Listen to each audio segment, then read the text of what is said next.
చక్కగా 19 సంవత్సరాల భాయం వచ్చినప్పటికీ ఆది పరాశక్తి దగ్గరికి వచ్చి అంటున్నారంట. ఎలా అన్నారండి?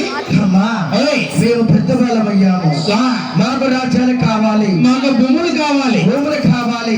అలాగన్నప్పటికీ తల్లి గారు ఆది పరాశక్తి అంటుందంట, మీకు రాజ్యాలు కావాలా, మీకు భూములు కావాలి, భూములు కావాలా? అలాగని చెప్పి బ్రహ్మపట్నాయకు అని చెప్పి బ్రహ్మదేవుని పంపించింది. వైకుంఠపట్నం ఇదిగో అని విష్ణుమూర్తిని పంపేసింది. కైలాసం అదిగో అని శంకరుని పంపేసింది. వెళుతూ వెళుతూ ఒక మాట అంటుందంట, ఎలాగండి? నన్ను ఆపద వచ్చిన కాడా ఆదుకోవాలి, కష్టం వచ్చిన కాడా కలుసుకోవాలి. అలాగన్నప్పటికీ వాళ్ళ ముగ్గురు ఎవరు రాజ్యాల వాళ్ళు ఎదుర్కొన్నప్పటికీ ఆది పరాశక్తి ఏం చేస్తుందిరా?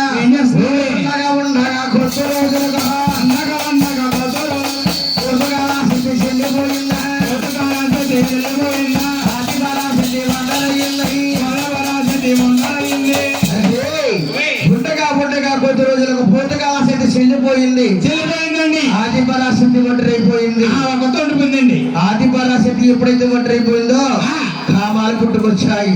కామము కామము అంటుందంట. ఎవరండి? కామాలు తెచ్చే నాదుడు లేదండి. ఆది పరాశక్తి దివ్యాదృష్టిలో ఆలోచించింది, ఈయన కన్నా ముగ్గురు కుమారులు ఉన్నారు, వాళ్ళ దగ్గరికి వెళ్తే నా కామాలు తప్పకుండా తీరుస్తారు. అలాగని చెప్పి ఆది పరాశక్తి బ్రహ్మపట్నాలు బయలుదేరుస్తుందట. ఎలాగొస్తుందంటావా? కళ్ళు కళ్ళు కళ్ళు కలగలగలమంట. ఆది పరాశక్తి బయలుదేరుస్తుందంట.